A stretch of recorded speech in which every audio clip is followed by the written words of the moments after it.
ರಮೇಶ್ ಆಫೀಸ್ನಲ್ಲಿ ವರ್ಕ್ ಬಗ್ಗೆ ತನ್ನ ಕೊಲಿಗ್ ಹೇಮಳ ಜೊತೆ ಮಾತನಾಡುತ್ತಾ ಇರುವಾಗ ಅವನ ತಾಯಿ ಶಾರದ ಬರುತ್ತಾಳೆ. ಹೇಮಳನ್ನು ನೋಡುತ್ತಾ ಸ್ವಲ್ಪ ಕೋಪದಿಂದ, ಹುಡುಗಿ, ನಮ್ಮ ಹುಡುಗನ ಜೊತೆ ಏನ್ ಮಾತಾಡ್ತಾ ಇದ್ಯಾ? ನೀನು ನನಗ್ ಹಿಡ್ಸಿಲ್ಲ. ನಮ್ಮ ಅವನಿಗೆ ನೀನು ಹೆಂಡತಿಯಾಗಿ ಸರಿ ಹೋಗಲ್ಲ. ಹೋಗು ಹೋಗು, ಹೋಗಿ ಮತ್ತೊಂದು ಹುಡುಗನ ಹುಡ್ಕೋ ಎಂದು ಶಾರದಾ ಅನ್ನುತ್ತಿದ್ದರೆ ಹೇಮ ಅಯೋಮಯದಿಂದ ನೋಡ್ತಾ ಇರ್ತಾಳೆ. ಆಶ್ಚರ್ಯದಿಂದ, ಅಮ್ಮ ನೀನೇನಿಲ್ಲಿ? ನನ್ನ ವಿಷಯ ಪಕ್ಕದಲ್ಲಿಡು. ಈ ಹುಡುಗಿ ಜೊತೆ ಏನ್ ಮಾತಾಡ್ತಾ ಇದ್ದೀಯಾ? ಅಯ್ಯೋ ಅಮ್ಮ, ಅವಳು ನನ್ ಜೊತೆ ಇಲ್ಲೇ ಕೆಲಸ ಮಾಡ್ತಾಳೆ. ವರ್ಕ್ ವಿಷಯದಲ್ಲಿ ಏನೋ ಡೌಟ್ ಬಂದ್ರೆ ಹೇಳ್ತಾ ಇದ್ದೀನಿ. ಇದು ಕಾರ್ಪೊರೇಟ್ ಆಫೀಸು. ಇಲ್ಲಿ ಎಲ್ರು ಹೀಗೆ ಮಾತಾಡ್ಕೊಂಡು ಕೆಲಸ ಮಾಡ್ಬೇಕು. ಇಲ್ಲ ಅಂದ್ರೆ ಕೆಲಸ ನಿಂತು ಹೋಗುತ್ತೆ, ಸಂಬಳ ಸರಿಯಾಗಿ ಬರೋದಿಲ್ಲ. ಅದೆಲ್ಲ ನಂಗೆ ಗೊತ್ತಿಲ್ಲ. ನಾನು ನಿನ್ನ ಮದುವೆ ಬಗ್ಗೆ ಮಾತಾಡ್ಬೇಕು ಅಂತ ಬಂದೆ ಕಣೋ. ಅಬ್ಬಾ ಅಮ್ಮ, ಮನೆ ಹತ್ರ ಮಾತಾಡ್ಕೊಳ್ಳೋಣ. ಇದು ಆಫೀಸು, ಇಲ್ಲಿ ಮದುವೆ ಬಗ್ಗೆ ಮಾತಾಡಬಾರ್ದು. ಇಲ್ಲಿ ಎಲ್ರು ಚೆನ್ನಾಗಿ ಆಫೀಸ್ ವರ್ಕ್ ಮಾಡ್ಕೋಬೇಕು. ನೀನು ಮನೆಗ್ ಹೋಗು. ಆಫೀಸ್ ಮುಗಿಸಿ ನಾನು ಮನೆಗ್ ಬರ್ತೀನಲ್ಲ, ಮನೆ ಹತ್ರ ಮಾತಾಡೋಣ. ಅದೆಲ್ಲ ಮಗನೇ, ಹೇಗೂ ಇಷ್ಟು ದೂರ ಬಂದಿದ್ದೀನಲ್ಲ, ಮದುವೆ ಬಗ್ಗೆ 4 ಮಾತು ಹೇಳಿ ತಿರುಗಿ ಮನೆಗೆ ಹೋಗ್ತೀನಿ. ಆಮೇಲೆ ನನಗೆ ಸರಿಯಾಗಿ ನೆನ್ಪಿರೋದಿಲ್ಲ. ಸರಿ ಸರಿ ಬಾ, ಹಾಗೆ ಹೊರಗಡೆ ಟೀ ಕುಡ್ಕೊಂಡು ಮಾತಾಡೋಣ. ಹಾಗಂದೆ ಚೆನ್ನಾಗಿದೆ. ಬಾ ಮಗನೇ, ಹೊರಗಡೆ ಹೋಗೋಣ ಎಂದು ತಾಯಿ ಶಾರದಳನ್ನು ಕರೆದುಕೊಂಡು ಹೊರಗಡೆ ಇರುವ ಟೀ ಅಂಗಡಿ ಹತ್ರಕ್ಕೆ ಬರ್ತಾನೆ. ಅಬ್ಬಾ, ಏನಮ್ಮ ನಿಂದು ಮದುವೆ ಗಲಾಟೆ? ಯಾವಾಗ್ಲೂ ನನ್ ಮದುವೆ ಬಗ್ಗೆನೇ ಆಲೋಚನೆನಾ? ಏನಾದ್ರೂ ಸಂಬಂಧ ಬಂದ್ರು ನೀನು ಹೀಗೆ ಆಫೀಸ್ಗೆ ಬರೋದು ಏನು ಚೆನ್ನಾಗಿಲ್ವೇ? ಇದೇ ಕೊನೆ ಸಲ ಮಗನೇ, ಇನ್ನು ನಾನು ಮತ್ತೆ ಬರಲ್ಲ. ಇಲ್ಲ ಅಂದ್ರೆ ನೀನು ನನಗೊಂದು ಮಾತು ಕೊಡ್ಬೇಕು ಅಂದ್ಕೊಂಡೆ. ಏನ ಮಾತು? ನನ್ ಮದುವೆ ಬಗ್ಗೆನೇ ಮಾತಲ್ವಾ? ಹೌದು ಮಗನೇ, ನೀನ್ ಮದುವೆ ಬಗ್ಗೆನೇ ಮಾತು. ನೀನು ನನಗೆ ಮೊದಲು ಮಾತು ಕೊಡು ಎಂದು ಶಾರದಾ ಅರ್ಜೆಂಟ್ ಮಾಡ್ತಾ ಇದ್ರೆ ರಮೇಶ್ ಶಾರದಳ ಕೈಯಲ್ಲಿ ಕೈ ಹಾಕುತ್ತಾನೆ. ಮಗು ರಮೇಶ್, ನೀನು ಮಾತು ಕೊಟ್ಟಿದೀಯಾ? ಮಾತನ್ನು ತಪ್ಪಬಾರ್ದು. ಚೆನ್ನಾಗಿ ಆಲೋಚಿಸ್ಕೊಂಡಿದ್ಯಲ್ಲ? ಆಲೋಚಿಸ್ಕೊಂಡೆ ನಿಂಗೆ ಮಾತು ಕೊಟ್ಟಿದ್ದೀನಿ ಹೊರತು ಇನ್ನೇನು ವಿಷಯ ಹೇಳಮ್ಮ. ಮಗು ರಮೇಶು, ನಿನ್ ತಂಗಿ ಶ್ರೀಲೀಲಾ ಇದ್ದಾಳಲ್ಲ? ಇದ್ದಾಳೆ. ಬೆಳಿಗ್ಗೆನೆ ಕಾಲೇಜಿಗೆ ಹೋಗಿದ್ದಾಳಲ್ಲಮ್ಮ. ಓಹೋ, ಮದುವೆ ಸಂಬಂಧ ತಂಗಿಗ? ಸರಿಯಾದ್ರೆ ಹುಡುಗನ ಮನೆಯವ್ರ ಹತ್ರ ಎಲ್ಲಾ ವಿಷಯಗಳನ್ನ ಮಾತಾಡಿ ಹುಡುಗ ಹುಡುಗಿ ಹಿಡಿಸಿದ್ರೆ ನಾವು ನಮಗಿದ್ದುದ್ರಲ್ಲಿ ಚೆನ್ನಾಗಿ ಮದುವೆ ಮಾಡೋಣ. ಅದಲ್ಲ ಕಣ ಮಗನೇ, ಎಲ್ಲ ನೀನೇ ಅಂದ್ಕೋಬೇಡ. ನಾನ್ ಹೇಳೋದ್ ಕೂಡ ಪೂರ್ತಿಯಾಗಿ ಕೇಳು. ನಿನ್ ತಂಗಿ ಫ್ರೆಂಡ್ ಅನಾಮಿಕಾ ಇದ್ದಾಳಲ್ಲ? ಹೌದು, ಅವಾಗವಾಗ ತಂಗಿಗಾಗಿ ನಮ್ಮ ಮನೆಗ್ ಬರ್ತಾಳೆ. ನೀನು ದೇವತೆ ಅಮ್ಮ. ಆ ಬಡ ಹುಡುಗಿಗೆ ಮದುವೆ ಸಂಬಂಧ ತಗೊಂಡ್ಬಂದಿದ್ಯಾ? ವಾರೆ ವಾ, ಈ ವಿಷಯ ಅವ್ರ ಅಪ್ಪಂಗೆ ತಿಳಿದ್ರೆ ತುಂಬಾ ಸಂತೋಷ ಪಡ್ತಾರೆ.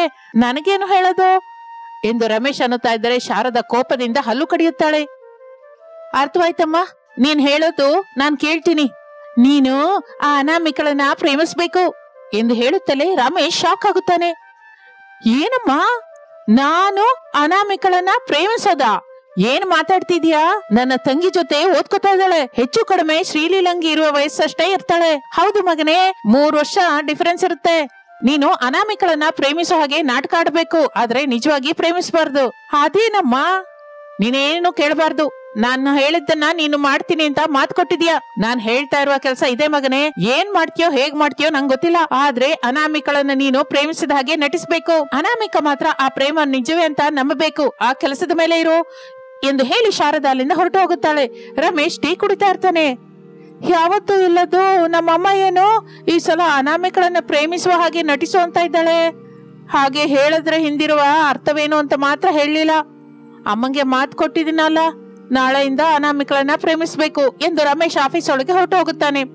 ಶ್ರೀಲೀಲಾ ಅನಾಮಿಕಾ ಕಾಲೇಜ್ ಆವರಣದಲ್ಲಿ ಕೂತ್ಕೊಂಡು ತಮಾಷೆಯಾಗಿ ಮಾತನಾಡಿಕೊಳ್ತಾ ನಗ್ತಾ ಇರ್ತಾರೆ. ಹಾಗೆ ದಿನಗಳು ಕಳೆಯುತ್ತಾ ಇರುತ್ತದೆ. ತಾಯಿಗೆ ಕೊಟ್ಟ ಮಾತಿನ ಪ್ರಕಾರದಿಂದ ರಮೇಶ್ ಅನಾಮಿಕಳನ್ನು ಪ್ರೇಮಿಸಿದ ಹಾಗೆ ನಟಿಸುತ್ತಲೇ ನಿಜವಾಗಿಯೂ ಅನಾಮಿಕಳ ಪ್ರೇಮದಲ್ಲಿ ಬಿದ್ದು ಹೋಗ್ತಾನೆ. ಮದುವೆ ಮಾಡ್ಕೋತೀನಿ ಅಂತ ಮಾತು ಕೂಡ ಕೊಡ್ತಾನೆ. ಆದ್ರೆ ಅನಾಮಿಕಳಿಗೆ ಮಾತ್ರ ನಿಜ ಹೇಳ್ತಾನೆ. ಅನಾಮಿಕಳಿಗೆ ಭಯವಾಗುತ್ತೆ. ಒಂದು ದಿನ ನನ್ನನ್ನ ನಿಮ್ಮಮ್ಮ ತೋರಿಸಿ ಪ್ರೇಮಿಸೋ ಹಾಗೆ ನಡ್ಸು ಅಂದ್ರೆ ನನ್ಗೇನಕ್ಕೋ ಭಯವಾಗ್ತಾ ಇದ್ದೀರಿ. ನನಗೆ ಈ ಪ್ರೇಮ ಮದುವೆ ಏನು ಬೇಡ. ನನ್ನನ್ನು ಬಿಟ್ಬಿಡೋದಕ್ಕೆ ನನ್ನಿಂದ ಆಗಲ್ಲ ಅನಾಮಿಕಾ. ನಾನು ನಿನ್ನನ್ನ ಮನಸಾರ ಪ್ರೇಮಿಸ್ತಾ ಇದ್ದೀನಿ. ನಿನ್ನೆ ಮದುವೆ ಮಾಡ್ಕೋತೀನಿ. ಯಾರು ಏನ್ ಮಾತು ಹೇಳಿದ್ರು ನಾನ್ ನಂಬೋದಿಲ್ಲ. ನೀನು ನನ್ ಹೆಂಡತಿ. ನನ್ನನ್ನ ನಿಮ್ ಮನೆಗೆ ಕರ್ಕೊಂಡು ಹೋಗು. ನಾನು ನಿಮ್ ತಂದೆ ಹತ್ರ ಮಾತಾಡ್ತೀನಿ ಎಂದು ರಮೇಶ್ ಹೇಳುತ್ತಲೇ ಅನಾಮಿಕಾ ರಮೇಶ್ ನನ್ನು ಕರೆದುಕೊಂಡು ತನ್ನ ಮಣ್ಣಿನ ಮನೆಗೆ ಕರೆದುಕೊಂಡು ಹೋಗುತ್ತಾಳೆ. ಅಲ್ಲಿ ಅನಾಮಿಕಳ ತಂದೆ ರಾಜಯ್ಯ ಮನೆ ಮುಂದಿರುವ ಹೂಗಿಡಗಳಿಗೆ ನೀರ್ ಹಾಕ್ತಾ ಇರ್ತಾನೆ. ರಮೇಶ್ ತನ್ನ ಪ್ರೇಮದ ವಿಷಯವನ್ನು ಹೇಳುತ್ತಾನೆ. ರಾಜಯ್ಯ ಸಂತೋಷಪಟ್ಟು ಶಾರದಳ ಜೊತೆ ಮಾತನಾಡಲಿಕ್ಕೆ ಶಾರದಾ ಅವರ ಮನೆಗೆ ಹೋಗುತ್ತಾನೆ. ಶಾರದಳನ್ನು ನೋಡ್ತಾನೆ. ಓಹೋ ಮಗು ರಮೇಶ್, ನೀನು ಈ ಮಹಾತಾಯಿ ಮಗನ? ಅಂದ್ರೆ ನಿನ್ಗೆ ನನ್ ಮಗಳನ್ ಕೊಡಲ್ಲ. ಬಾ ತಾಯಿ, ನಮ್ಮ ಮನೆಗೆ ಹೊರಟೋಗೋಣ. ನಿಲ್ಲಿ ಮಾವಯ್ಯ, ನಿಜಕ್ಕೂ ಏನ್ ನಡೀತು ಹೇಳಿ. ಈ ಮಹಾತಾಯಿ ಬಡ್ಡಿ ವ್ಯಾಪಾರ ಮಾಡ್ತಾಳೆ. ನಮ್ಮ ಊರಿನವರಿಗೆ ದುಡ್ಡು ಕೊಡ್ತಾ ಅಧಿಕ ಬಡ್ಡಿ ಎಳಿತಾ ರೈತರಿಗೆ ಕಷ್ಟ ಕೊಡ್ತಾ ಇದ್ದಾಳೆ. ಈ ಮಹಾತಾಯಿ ಬಡ್ಡಿಗೆ ನಾನು ಇದುವರೆಗೂ ಸಿಕ್ಕಲ್ಲ ಕೂಡ ಎಂದು ಹೇಳುತ್ತಲೇ ರಮೇಶನಿಗೆ ವಿಷಯವೇನೋ ಅರ್ಥವಾಯಿತು. ತನ್ನಲ್ಲಿ ತಾನು, ಓಹೋ, ಅನಾಮಿಕಾ ಆ ಊರಿನ ರಾಜನ ಮಗಳು ಅಂತ ಅಮ್ಮಂಗ್ ಗೊತ್ತು, ಅದಕ್ಕೆ ನನ್ನನ್ನ ಪ್ರೇಮಿಸೋ ಹಾಗೆ ನಡ್ಸು ಅಂತ ಹೇಳಿದಾಳೆ. ನನ್ನ ಪ್ರೇಮ ನಿಜ ಅಂತ ನಂಬಿ ಈ ಅನಾಮಿಕಾ ಮನೆಯಲ್ಲಿ ಹತ್ರ ರಾಜಯ್ಯ ಮಾವಯ್ಯ ಬಂದು ಅಮ್ಮನ್ನ ಬೇಡ್ಕೊತಾನೆ. ಆಗ ವರದಕ್ಷಿಣೆ ಕೆಳಗೆ ಅನಾಮಿಕಳಿಗೆ ತಿಳಿದ ಹಾಗೆ ದುಡ್ಡು ಕೊಟ್ಟ ಹಾಗೆ ಕೊಟ್ಟು ಅಧಿಕ ಬಡ್ಡಿ ರಾಜಯ್ಯನ ಹತ್ರ ತಗೋಬೇಕು ಅಂತ ಯೋಚಿಸ್ತಾ ಇದ್ದಾಳೆ. ಅಮ್ಮನ ತಲೆಯಲ್ಲಿ ಇಂಥ ದುರ್ಮಾರ್ಗವಾದ ಆಲೋಚನೆ ಇದೆಯಾ? ಅಂದ್ರೆ ನಿನ್ ಮಗಳನ್ನ ಕರ್ಕೊಂಡು ಹೊರಟೋಗು. ಬಾ ತಾಯಿ. ನಾನ್ ಬರಲ್ಲ ಅಪ್ಪ, ರಮೇಶ್ ಅವರನ್ನ ಮನಸಾರೆ ಪ್ರೇಮಿಸಿದ್ದೀನಿ, ಮದ್ವೆ ಮಾಡ್ಕೋತೀನಿ. ಅದಲ್ಲ ತಾಯಿ, ಈ ಮಹಾತಾಯಿ ಬಗ್ಗೆ ನಿನ್ಗೆ ಪೂರ್ತಿಯಾಗಿ ಗೊತ್ತಿಲ್ಲ. ನಿನ್ನ ಈ ಮನೆ ಸೊಸೆಯಾಗಿ ಒಪ್ಕೊಳ್ಳಲ್ಲ, ನಿನ್ನ ಈ ಮನೆ ಕೆಲಸದವಳಾಗಿ ಮಾಡ್ತಾಳೆ ಎಂದು ಹೇಳಿದ ಮಾತನ್ನು ಕೇಳಿದ ನಂತರ ರಮೇಶನಿಗೆ ವಾಸ್ತವವೆಂದು ಅನಿಸುತ್ತದೆ. ಆದ್ರೆ ಅನಾಮಿಕಾ ಇಲ್ಲದೆ ಇರಲಾರನು ಅಂತ ಅಂದ್ಕೋತಾನೆ ರಮೇಶ್. ಅವಳನ್ನ ಮದುವೆ ಮಾಡ್ಕೊಂಡು ಚೆನ್ನಾಗಿ ನೋಡ್ಕೋಬೇಕು ಅಂದ್ಕೋತಾನೆ. ಏನಾದ್ರೂ ಆಗ್ಲಿ ಅಪ್ಪ, ನಾನು ರಮೇಶ್ ಅವ್ರನ್ನೇ ಮದುವೆ ಮಾಡ್ಕೋತೀನಿ ಎಂದು ಅನಾಮಿಕಾ ಅನ್ನುತ್ತಿರುವ ಮಾತನ್ನು ಶಾರದಾ ತನ್ನಲ್ಲಿ ತಾನು, ರಾಜಯ್ಯ ನನ್ನ ಕೈಗೆ ಸಿಕ್ಕದೆ ತಪ್ಪಿಸ್ಕೊಂಡಿದ್ದಾನೆ, ಆದ್ರೆ ಅವನ ಮಗಳು ಅನಾಮಿಕಾ ಸಿಕ್ಕಿದಾಳಲ್ಲ, ಅನಾಮಿಕಳಿಗೆ ಟಾರ್ಚರ್ ಕೊಡ್ತೀನಿ ಎಂದುಕೊಂಡು ಹೊರಗೆ ಮಾತ್ರ, ತುಂಬಾ ಒಳ್ಳೆ ನಿರ್ಣಯ ತಗೊಂಡಿದ್ಯಮ್ಮ ಅನಾಮಿಕಾ, ನಿನಗೂ ನನ್ ಮಗನಿಗೂ ನಾನು ಮದುವೆ ಮಾಡ್ತೀನಿ. ಸೊಸೆಯಾಗಿ ನನ್ ಮನೆಯಲ್ಲಿ ಮಹಾರಾಣಿ ಹಾಗೆ ಇರುವಂತೆ ನಿಮ್ಮ ಅಪ್ಪನ ಕಳಿಸ್ಬಿಡು, ನಾನು ನಿನ್ ಜೊತೆ ಪರ್ಸನಲ್ ಆಗಿ ಮಾತಾಡ್ಬೇಕು, ರೂಮ್ ಒಳಗೆ ಬಾ. ಹಾಗೆ ಅತ್ತೆ, ಅಪ್ಪ ನೀವು ಮನೆಗೆ ಹೋಗಿ, ಇನ್ನು ಇದೇ ನನ್ನ ಮನೆ ಎಂದು ಹೇಳುತ್ತಲೇ ರಾಜಯ್ಯ ದುಃಖ ಪಡುತ್ತಾ ಕಣ್ಣೀರು ಹಾಕಿಕೊಳ್ಳುತ್ತಾ ಹೊರಟು ಹೋಗುತ್ತಾನೆ. ಅನಾಮಿಕಾ ಶಾರದಾ ಒಂದು ರೂಮಲ್ಲಿ ಇರುತ್ತಾನೆ. ರೂಮಿನ ಹೊರಗೆ ರಮೇಶ್ ಗಾಬರಿ ಆಗ್ತಾ ಇರ್ತಾನೆ. ಒಳಗಡೆ ಏನ್ ಮಾತಾಡ್ಕೋತಾ ಇದ್ದಾರೋ ಏನೋ, ನಮ್ಮಮ್ಮ ಅನಾಮಿಕಂಗೆ ಏನ್ ಕಂಡೀಷನ್ ಇಡ್ತಾಳೋ ಏನೋ ಎಂದು ಅಂದುಕೊಳ್ಳುತ್ತಾ ಟೆನ್ಷನ್ ಪಡ್ತಾ ಇರ್ತಾನೆ. ರೂಮಿನೊಳಗೆ ಅನಾಮಿಕಾ ಕೈಯಲ್ಲಿ ಅಗ್ರಿಮೆಂಟ್ ಪೇಪರ್ಸ್ ಇರುತ್ತೆ. ಅನಾಮಿಕಾ ಅದನ್ನು ಓದಿ, ಇದು ಬಹಳ ದಾರುಣ ಅತ್ತೆ, ದಾರುಣನೂ ಇಲ್ಲ ದಯನೂ ಇಲ್ಲ, ಇದನ್ನ ನೀನು ಒಪ್ಕೊಳ್ಳೇಬೇಕು. ವರದಕ್ಷಿಣೆ ಕೆಳಗೆ 5 ಲಕ್ಷ ಬೇಕು, ಅದನ್ನು ನಾನು ಕೊಡಲಾರೆ. ಆದ್ರಿಂದ ಸೊಸೆಯ ಹುದ್ದೆಯಲ್ಲಿ ಮನೆ ಕೆಲಸದವಳಾಗಿ ಕೆಲಸ ಮಾಡ್ಬೇಕು. ಅದಕ್ಕೆ ನೀವು ನನಗೆ 2 ಹೊತ್ತು ಊಟ, ಉಟ್ಕೊಳ್ಳೋದಕ್ಕೆ ಬಟ್ಟೆ, ಇರೋದಕ್ಕೆ ಒಂದು ರೂಮ್ ಕೊಡ್ತೀರಾ. ಅಷ್ಟೇ ಅಲ್ಲದೆ ತಿಂಗಳಿಗೆ 10,000 ರೂಪಾಯಿ ಸಂಬಳ ಕೊಡ್ತೀರಾ. ಅದು ನೀವು ವರದಕ್ಷಿಣೆ ಕೆಳಗೆ ತಿರುಗಿ ನೀವೇ ಜಮಾ ಮಾಡ್ಕೋತೀರಾ. ಹಾಗೆ 5 ಲಕ್ಷ ತೀರುವವರೆಗೂ ನಾನು ಮನೆ ಕೆಲಸದವಳಾಗಿ ಕೆಲಸ ಮಾಡ್ತಾನೆ ಇರ್ಬೇಕು. ಅಷ್ಟೇ ಅಲ್ವಾ ಅತ್ತೆ?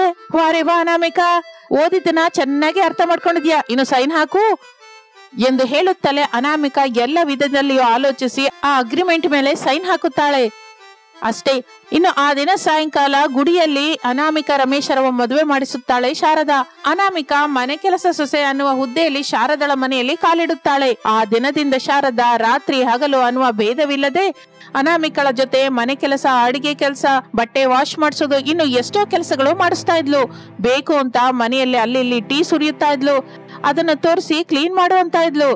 ಶ್ರೀಲೀಲಾ ಕೂಡ ಸ್ನೇಹಿತಳೆ ಅನ್ನುವ ದಯವಿಲ್ಲದೆ ತಾಯಿ ಮಾತನ್ನ ಕೇಳುತ್ತಾ ಅನಾಮಿಕಳಿಗೆ ಇಲ್ಲ ಸಲ್ಲದ ಕೆಲಸಗಳನ್ನು ಕಲ್ಪಿಸಿ ಹೇಳ್ತಾ ಇದ್ಲು. ಶ್ರೀಲೀಲಾ, ನೀನು ಕೂಡ ಇಂಥ ಕೆಲಸ ಮಾಡ್ತೀಯ ಅಂತ ಅಂದ್ಕೊಂಡಿರ್ಲಿಲ್ಲ ಎಂದು ಅನಾಮಿಕಾ ಅನ್ನುತ್ತಲೇ ಶ್ರೀಲೀಲಾ ಕೋಪದಿಂದ ಅನಾಮಿಕಳ ಕೆನ್ನೆ ಮೇಲೆ ಹೊಡಿತಾಳೆ. ಮನೆ ಕೆಲಸದವಳು ನನ್ನ ಹಿಡ್ಕೊಂಡು ಹೆಸರಿಡೋದು ಕರಿತೀಯಾ? ಎಷ್ಟು ಪೊಗರೆ ನಿಂಗೆ? ಏನೋ ಫ್ರೆಂಡ್ ಅಂತ ಸೊಲಗೆ ಅಂತ ಹಾಗೆ ಕರ್ದೆ, ಸಾರಿ ಮೇಡಮ್ ಎಂದು ಅನಾಮಿಕಾ ಅಳುತ್ತಾ ಕೆಲಸ ಮಾಡಿಕೊಳ್ಳುತ್ತಾ ಇರ್ತಾಳೆ. ಇದೆಲ್ಲ ರಮೇಶ್ ನೋಡ್ತಾ ಇರ್ತಾನೆ, ಆದ್ರೆ ಏನು ಮಾಡಲಾರದೆ ಹೋಗ್ತಾ ಇರ್ತಾನೆ. ತಾಯಿ ಮಾತಿಗೆ ಎದುರಾಡಲಾರದೆ ಹೋಗ್ತಾ ಇರ್ತಾನೆ. ಹಾಗೆ ತಿಂಗಳು ಕಳೆಯುತ್ತದೆ. ಅನಾಮಿಕಳಿಗೆ ಊಟ ಕಡಿಮೆ ಆಗುತ್ತೆ, ಕೆಲಸ ಹೆಚ್ಚಾಗುತ್ತೆ. ತನ್ನ ತಾಯಿಗೆ ತಂಗಿಗೆ ಬುದ್ಧಿ ಹೇಳಬೇಕು ಅಂತ ಆಲೋಚನೆ ಮಾಡ್ತಾ ಇರ್ತಾನೆ ರಮೇಶ್. ಆಗ ತನ್ನ ಸ್ನೇಹಿತೆಯಾದ SI ಮಾಲಿನಿ ನೆನಪಿಗೆ ಬರುತ್ತಾಳೆ. ಅವಳ ಸಹಾಯ ತೆಗೆದುಕೊಳ್ಳುತ್ತಾನೆ. SI ಮಾಲಿನಿ ಶಾರದಳ ಮನೆಗೆ ಬರ್ತಾಳೆ. ಶಾರದಾ ಅವರೇ, ನೀವು ನಿಮ್ಮ ಸೊಸೆಯನ್ನು ದಾರುಣವಾಗಿ ಚಿತ್ರಹಿಂಸೆ ಕೊಡ್ತಾ ಇದ್ದೀರಾ ಅಂತ ಸುತ್ತಮುತ್ತಲಿನವರು ಫೋನ್ ಮಾಡಿ ಫಿರ್ಯಾದಿ ಕೊಟ್ಟಿದ್ದಾರೆ. ಅನಾಮಿಕಾ ನಿಜ ಅಂತ ಹೇಳಿದ್ರೆ ನಿಮ್ಮನ್ನ ಜೈಲಿಗೆ ಕಳಿಸ್ತೀನಿ. ಹೇಳು ಅನಾಮಿಕಾ. ಅಂತದ್ದೇನು ಇಲ್ಲ ಮೇಡಮ್. ಮತ್ತೆ ನನಗೆ ಫಿರ್ಯಾದಿ ಬಂದ್ರೆ ಮಾಮೂಲಾಗಿರಲ್ಲ. ಅನಾಮಿಕಾ, ನಿನಗೇನಾದ್ರೂ ಕಷ್ಟವೆನಿಸಿದ್ರೆ ನನಗೆ ಹೇಳು, ಇವರಿಗೆ ಸರಿಯಾದ ಬುದ್ಧಿ ನಾನು ಕಲಿಸ್ತೀನಿ. ಹಾಗೆ ಮೇಡಮ್ ಎಂದು ಹೇಳಿದ್ದರಿಂದ SI ಮಾಲಿನಿ ಅಲ್ಲಿಂದ ಹೊರಟು ಹೋಗುತ್ತಾಳೆ. ಆ ಏಟಿನಿಂದ ಶಾರದಾ ಶ್ರೀಲೀಲಾ ಇಬ್ಬರು ಭಯಪಟ್ಟು ಹೋಗುತ್ತಾರೆ.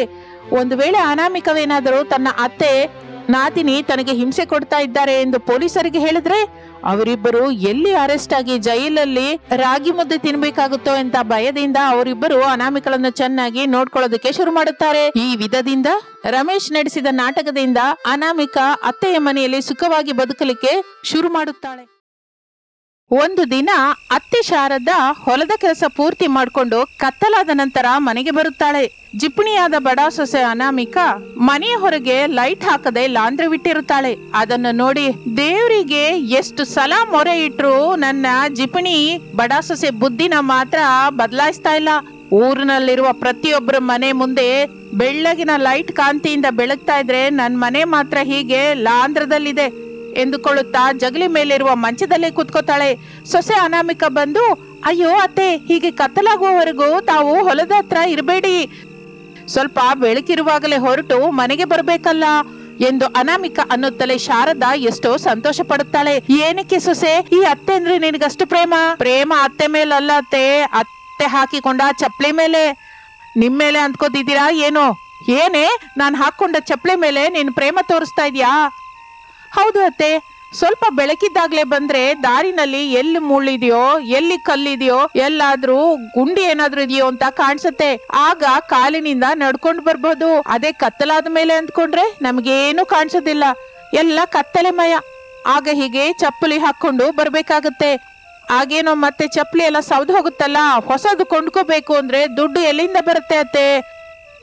ಒಂದು ಸಲ ನೀವೇ ಆಲೋಚಿಸಿ ಎಂದು ಕೇಳುತ್ತಲೇ ಶಾರದಾ ಹಾಗೆ ಮಂಚದಲ್ಲಿ ಮಲಗುತ್ತಾಳೆ. ಅನಾಮಿಕ ಅದನ್ನು ನೋಡಿ, ಅಮ್ಮಯ್ಯ, ಈ ಹೊತ್ತು ಒಂದು ಊಟ ಮಿಕ್ತು, ಇದೇ ನಾಳೆ ಸೌದೆ ಒಲೆ ಮೇಲೆ ಬಿಸಿ ಮಾಡಿ ಅತ್ತೆಗೆ ಕೊಡ್ತೀನಿ. ಏನಾಯ್ತು ಮೊಮ್ಮಗನೇ, ಯಾಕೆ ಹಾಗೆ ಕೂತ್ಕೊಂಡಿದ್ದೀರಾ ಎಂದು ಹರೀಶ್ ಅನ್ನ ಕೇಳಿದರೆ ಭವ್ಯ ಸೇರ್ಕೊಂಡು ಕೋಪದಿಂದ, ಅಜ್ಜಿ, ನನ್ನನ್ನಾಗ್ಲಿ ಅಣ್ಣಯ್ಯನಾಗ್ಲಿ ಕೇಳಿದ್ರೆ ನಿನಗೆ ಉತ್ತರ ಬರಲ್ಲ. ಮನೆಯಲ್ಲಿದ್ದಾಳಲ್ಲ ನಿನ್ನ ಜಿಪಣಿ ಬಡ ಸೊಸೆ, ಅದೇ ನಮ್ಮ ಮಮ್ಮಿನ ಕರೆದು ಕೇಳು, ಅವಳೇ ಹೇಳ್ತಾಳೆ. ಅಬ್ಬೋ, ಇದೆಲ್ಲ ಪುಟ್ಟ ತಾಯಿಯ ಕೋಪನ, ಮಾಮೂಲಿ ಕೋಪ ಅಲ್ಲ, ಭವ್ಯನ್ ಕೋಪ. ಸರಿ ಕಣಮ್ಮ, ಏನಾದ್ರೂ ಇದ್ರೆ ಮನೆಯೊಳಗೆ ಮಾತಾಡೋಣ. ಮೊದಲು ಮನೆಯೊಳಗೆ ಬಾರಮ್ಮ. ಅಜ್ಜಿ, ಮನೆಯೊಳಗೆ ಮಾತಾಡೋದಕ್ಕಲ್ಲ, ಏನಾದ್ರೂ ಇಲ್ಲೇ ಮಾತಾಡ್ಬೇಕು. ನಮ್ಮನ್ನ ಆಡ್ಕೊಳ್ಳೋದಿಕ್ಕೆ ಬಿಡ್ಬೇಕು, ಇಲ್ಲ ಅಂದ್ರೆ ನಮಗಿನ್ನೂ ಕೋಪ ಹೆಚ್ಚಾಗಿ ಹೋಗುತ್ತೆ. ಅದರ ಫಲಿತ ಮತ್ತಷ್ಟು ದಾರುಣವಾಗಿರುತ್ತೆ. ಅಷ್ಟು ದಾರುಣವಾಗಿರುತ್ತೆ ಮೊಮ್ಮಗನೇ? ಮಾಮೂಲಿ ದಾರುಣವಾಗಿರಲ್ಲ ಅಜ್ಜಿ, ಮಹಾ ದಾರುಣ. ನಾನು ಅಣ್ಣಯ್ಯ ಏನ್ ಮಾಡ್ತೀವೋ ನಿಮಗೆ ಅಲ್ಲ, ಮತ್ತೆ ಮಮ್ಮಿಗೆ, ಡ್ಯಾಡಿಗೆ, ತಾತಯ್ಯಂಗೆ ಕೂಡ ಗೊತ್ತಿಲ್ಲ.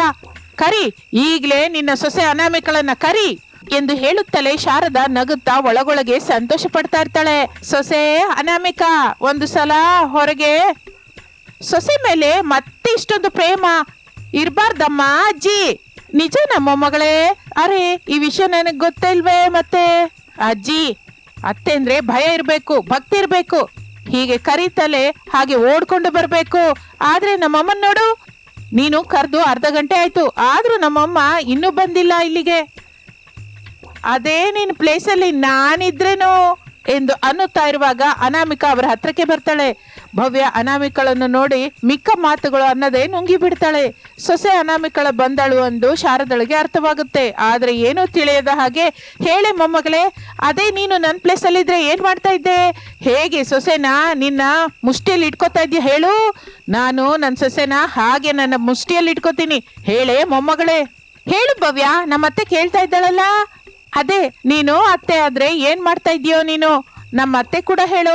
ನಮ್ಮ ಅತ್ತೆ ಕೂಡ ತುಂಬಾ ಆತರ ಮಾಡ್ತಾ ಇದ್ದಾಳೆ, ತನ್ನ ಸೊಸೆನ ಕೂಡ ತನ್ನ ಮುಷ್ಟಿಲಿ ಇಟ್ಕೋಬೇಕು ಅಂತ.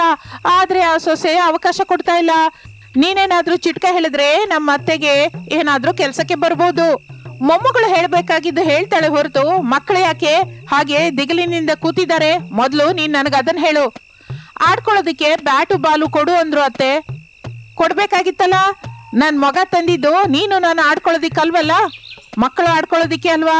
ತಗೊಂಬಂದು ಕೊಡ್ಬೋದಲ್ಲ. ಮತ್ತೆ ಅಮ್ಮೋ, ನಾನ್ ಕೊಡಲ್ಲ ಅತ್ತೆ. ಬಾಲ್ನ ಹೊಡೆದು ಬ್ಯಾಟ್ ಹಾಳಾಗುತ್ತೆ. ಬ್ಯಾಟಿಂದ ಏಟು ತಿಂದು ಬಾಲ್ ನಲಗಿ ಹೋಗುತ್ತೆ. ಮತ್ತೆ ನಾವು ಬ್ಯಾಟು ಬಾಲು ಹೊಸದು ಕೊಂಡ್ಕೋಬೇಕಂದ್ರೇನಾ? ನಿನ್ನ ಜಿಪುಣತನದ ಬುದ್ಧಿ ಸಂತೆಗೆ ಹೋಗ, ತಗೊಂಬಂದು ಮೊಮ್ಮಕ್ಕಳಿಗೆ ಕೊಡೆ, ಮಕ್ಕಳು ಆಡ್ಕೋತಾರೆ. ಅಷ್ಟು ಅವೆರಡು ಹಾಳಾಗೋದ್ರೆ ನನ್ ದುಡ್ಡು ಕೊಟ್ಟು ನಾನು ಕೊಡಿಸ್ತೀನಿ ಬಿಡು, ಹೋಗು. ತಗೊಂಬಂದು ಕೊಡು, ಮಕ್ಕಳು ಹೋಗಿ ಆಡ್ಕೋತಾರೆ. ಮತ್ತೆ ಅದಲ್ಲ ಅತ್ತೆ. ಮಮ್ಮಿ, ಅಜ್ಜಿ ಹೇಳಿದ್ದು ಮಾಡು ಮೊದ್ಲು. ಹೋಗು ಹೋಗಿ ಆ ಬ್ಯಾಟು ಬಾಲು ತಗೊಂಬಾ, ನಾನು ತಂಗಿ ಹೋಗಿ ಆಡ್ಕೋತೀವಿ, ಹೋಗು ಮಮ್ಮಿ ಎಂದು ಮಕ್ಕಳು ಅನ್ನುತ್ತಲೇ ಅನಾಮಿಕಾ ಕೋಪದಿಂದ ನೋಡಿಕೊಳ್ಳುತ್ತಾ ಒಳಗಡೆಗೆ ಹೋಗುತ್ತಾಳೆ. ಮಕ್ಕಳು ಸಂತೋಷ ಪಡುತ್ತಾ ಅಜ್ಜಿ ಶಾರದಳಿಗೆ ಮುದ್ದು ಕೊಡುತ್ತಾರೆ. ಒಳಗಡೆಯಿಂದ ಅನಾಮಿಕಾ ಬ್ಯಾಟು ಬಾಲು ತೆಗೆದುಕೊಂಡು ಬಂದು ಮಕ್ಕಳಿಗೆ ಕೊಡುತ್ತಾಳೆ. ಹರೀಶ್ ಭವ್ಯ ಅದನ್ನು ತೆಗೆದುಕೊಂಡು ಸಂತೋಷದಿಂದ ಮನೆಯಿಂದ ಹೋಗುತ್ತಾರೆ. ಮಕ್ಕಳ ಸಂತೋಷವನ್ನು ನೋಡಿ ಶಾರದಾ ಸಂತೋಷ ಪಡುತ್ತಾಳೆ. ಅತ್ತೆ, ಮಾಡಿದ ಸಂಭ್ರಮ ಸಾಕು, ಆದ್ರೂ ತಾವು ಏನಕ್ಕೆ ಇಷ್ಟು ಬೇಗ ಬಂದಿದ್ದೀರಾ? ಕತ್ತಲಾದ ಮೇಲೆ ಬರ್ಬೇಕಾಗಿತ್ತಲ್ಲ. ಏನೇ ಸೊಸೆ ನೀನ್ ಹೇಳಿದ್ದು?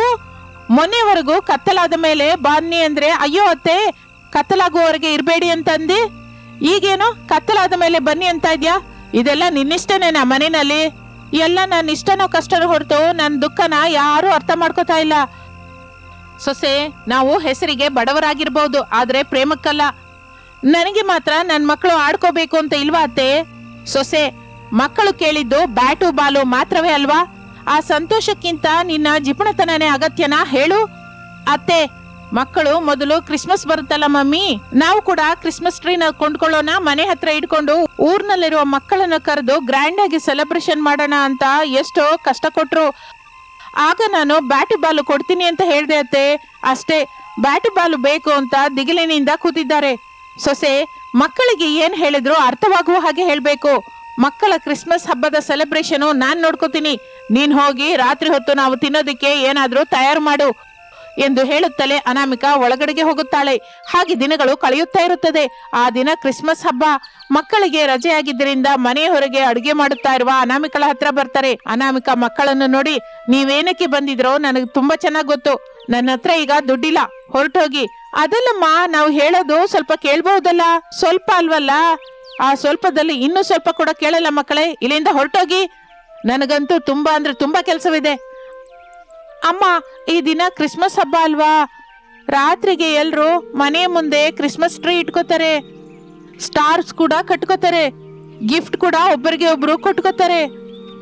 ನಾವು ಕೂಡ ನಮ್ಮ ಫ್ರೆಂಡ್ಸ್ಗೆ ಗಿಫ್ಟ್ ಕೊಡ್ತೀವಿ ಮಮ್ಮಿ, ಇಲ್ಲಾಂದ್ರೆ ನಮ್ಮ ಮರ್ಯಾದೆ ಹೋಗುತ್ತಮ್ಮ.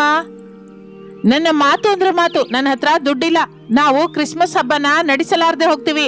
ಆಚರಿಸ್ತಾ ಇರೋರನ್ನ ನೋಡಿ ಸಂತೋಷ ಪಡೋಣ, ಹೋಗಿ ಇಲ್ಲಿಂದ ಮೊದಲು ಹೋಗಿ ಇಬ್ರು ಓದ್ಕೊಳ್ಳಿ ಎಂದು ಗಟ್ಟಿಯಾಗಿ ಹೇಳಿದ್ದರಿಂದ ಹರೀಶ್ ಭವ್ಯರು ದುಃಖ ಪಡುತ್ತಾ ಅಲ್ಲಿಂದ ಒಳಗಡೆಗೆ ಹೊರಟು ಹೋಗುತ್ತಾರೆ. ಅವರಿಬ್ಬರು ದುಃಖ ಪಡ್ತಾ ಇರ್ತಾರೆ. ಹಾಗೆ ಸಮಯ ಕಳೆದು ಹೋಗುತ್ತಾ ಇರುತ್ತದೆ, ಕತ್ತಲಾಗುತ್ತದೆ. ಊರಿನಲ್ಲೆಲ್ಲ ಕ್ರಿಸ್ಮಸ್ ಹಬ್ಬ ಬ್ರಹ್ಮಾಂಡವಾಗಿ ನಡೀತಾ ಇರುತ್ತೆ. ಮನೆಯ ಹೊರಗೆ ಅನಾಮಿಕಾ, ಹರೀಶ್, ಭವ್ಯ, ರಮೇಶ್, ಪ್ರಸಾದ್ ಎಲ್ಲರೂ ನಿಂತುಕೊಂಡು ಆಕಾಶದಲ್ಲಿ ಬೆಳಕುತ್ತಿರುವ ನಕ್ಷತ್ರಗಳನ್ನು, ಒಂದೊಂದು ಮನೆ ಮುಂದೆ ಮಿಂಚುತ್ತಿರುವ ಸ್ಟಾರ್ಸ್ ಅನ್ನು, ಒಂದೊಂದು ಕ್ರಿಸ್ಮಸ್ ಮರನು ನೋಡ್ತಾ ಇರ್ತಾರೆ.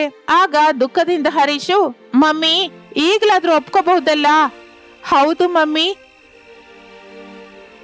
ನಮ್ಮ ಮನೆನ ನೋಡು ಒಂದ್ಸಲ, ಖಾಲಿಯಾಗಿ ಎಷ್ಟು ಬೋರ್ ಆಗಿದೆ ಅಲ್ವಾ?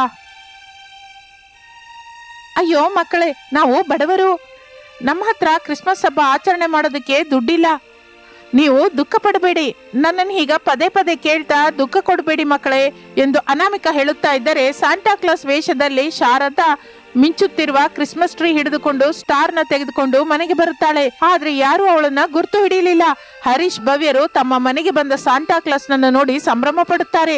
ಚಪ್ಪಾಳೆ ಹೊಡೆದು ಸಾಂತಾ ಕ್ಲಾಸ್ ಬಂದ ಅಂತ ಎಗರುತ್ತಾ ಆನಂದದಿಂದ ಕುಣಿತಾರೆ. ಏಯ್ ಮಕ್ಕಳೇ, ಈ ದಿನ ಕ್ರಿಸ್ಮಸ್ ಹಬ್ಬ, ಹೀಗೆ ಯಾರು ದುಃಖದಿಂದಿರಬಾರ್ದು. ಕ್ರಿಸ್ಮಸ್ ಟ್ರೀನ ಮನೆ ಮುಂದೆ ಇಟ್ಕೊಳ್ಳಿ, ಈ ಸ್ಟಾರ್ ನ ಮನೆಗೆ ಕಟ್ಕೊಳ್ಳಿ ಎಂದು ಹೇಳುತ್ತಲೇ ಮಕ್ಕಳು ಅನಾಮಿಕಾ ನೋಡುತ್ತಾರೆ. ಖರ್ಚು ನಮ್ಮದಲ್ವಲ್ಲ ಮಕ್ಕಳೇ, ಸಾಂತಾ ಕ್ಲಾಸ್ ಕೊಡ್ತಾ ಇದ್ದಾನೆ, ತಗೊಳ್ಳಿ, ಇನ್ನು ಆಡ್ಕೊಳ್ಳಿ, ಕ್ರಿಸ್ಮಸ್ ಹಬ್ಬ ಮಾಡ್ಕೊಳ್ಳಿ ಎಂದು ಹೇಳುತ್ತಲೇ ಹರೀಶ್ ಭವ್ಯರು ಎಷ್ಟೋ ಸಂಭ್ರಮ ಪಡುತ್ತಾರೆ. ಮಕ್ಕಳೇ, ನಿಮಗಾಗಿ ಈ ಸಾಂತಾ ಕ್ಲಾಸ್ ತಾತಯ್ಯ ತುಂಬಾ ಗಿಫ್ಟ್ ತಂದಿದ್ದಾನೆ, ಇದನ್ನ ತಗೊಳ್ಳಿ, ಚೆನ್ನಾಗಿ ಎತ್ತಿಟ್ಕೊಳ್ಳಿ, ಹ್ಯಾಪಿ ಕ್ರಿಸ್ಮಸ್ ಅಂತ ಹೇಳಿ ಎಂದು ಹೇಳುತ್ತಾ ಇರುವಾಗ ಶಾರದಳ ವೇಷ ಉದುರಿ ಹೋಗುತ್ತೆ. ಎಲ್ಲರೂ ಶಾರದಳನ್ನ ನೋಡುತ್ತಾರೆ. ಅತ್ತೆ, ನೀವಾ ಹೀಗೆ ಸಾಂತಾ ಕ್ಲಾಸ್ ವೇಷ ಹಾಕೊಂಡು ಬಂದ್ರಾ? ಹೌದು ಸೊಸೆ, ನಾನೇ. ನನ್ನ ಮೊಮ್ಮಗಳು ಸಂತೋಷಕ್ಕಾಗಿ ಹೀಗೆ ಮಾಡಿದ್ದೀನಿ. ನಿನ್ ಹಾಗೆ ದುಡ್ಡಿಲ್ಲ ಅಂತ ಮಕ್ಕಳನ್ನ ದುಃಖ ಕೊಡ್ತಾ ಇಲ್ಲ. ಅವರು ದುಃಖ ಪಡ್ತಾ ಇದ್ರೆ ನಾನು ನೋಡಲಾರೆ. ಇಂತಹ ದಿನ ಒಂದು ಬರುತ್ತೆ ಅಂತ ಸಮಯ ಸಿಕ್ಕಾಗೆಲ್ಲ ಕೂಲಿ ಕೆಲಸಕ್ಕೆ ಹೋಗಿ ದುಡ್ಡನ್ನ ಕೂಡಿಡ್ತಾ ಇದ್ದೆ. ಆ ದುಡ್ಡಿನಿಂದಲೇ ಈಗ ಮಕ್ಕಳ ಆನಂದಕ್ಕಾಗಿ ಖರ್ಚು ಮಾಡಿದ್ದೀನಿ. ನನಗಿದು ತಪ್ಪು ಅನ್ನಿಸ್ಲಿಲ್ಲ. ಮಕ್ಕಳ ಸಂತೋಷಕ್ಕಿಂತ ಹೆಚ್ಚು ನನಗೇನು ಇಲ್ವಲ್ಲ ಎಂದು ಶಾರದಾ ಹೇಳುತ್ತಲೇ ಹರೀಶ್ ಭವ್ಯರು ಸಂತೋಷ ಪಡುತ್ತಾರೆ. ನಮ್ಮ ಅಜ್ಜಿ ತುಂಬಾ ಒಳ್ಳೆಯವಳು, ಹೌದು ಅಜ್ಜಿ, ನಮಗಾಗಿ ಮಮ್ಮಿ ಡ್ಯಾಡಿ ಕಡೆಗೆ ತಾತಯ್ಯ ಕೂಡ ಏನು ಮಾಡಲಿಲ್ಲ. ನೀನಂತೂ ನಮ್ಮ ಆನಂದಕ್ಕಾಗಿ ಈಗ ಹೀಗೆ ಮಾಡಿದೆ ಅಜ್ಜಿ, ಎಷ್ಟು ಹ್ಯಾಪಿಯಾಗಿದ್ದೀವೋ. ಇಲ್ಲ ಮಕ್ಕಳೇ, ನೀವು ಹಾಗನ್ಬೇಡಿ, ಇದೆಲ್ಲ ಯಾರೂ ಅಲ್ಲ, ನಿಮ್ಮ ತಾತಯ್ಯ ಮಾಡಿದ್ದ ಐಡಿಯಾನೇ ಕಣಮ್ಮ ಎಂದು ಹೇಳುತ್ತಲೇ ಮಕ್ಕಳು ಓಡಿ ಹೋಗಿ ಪ್ರಸಾದನಿಗೆ ಮುದ್ದಿಡುತ್ತಾರೆ. ಪ್ರಸಾದ್ ಬಹಳ ಸಂತೋಷಿಸುತ್ತಾನೆ. ಇನ್ನು ಆ ಕುಟುಂಬದಲ್ಲಿ ಎಲ್ಲರೂ ಸೇರಿ ಕ್ರಿಸ್ಮಸ್ ಅನ್ನ ಎಷ್ಟೋ ಆನಂದದಿಂದ ಸೆಲೆಬ್ರೇಟ್ ಮಾಡ್ಕೋತಾರೆ.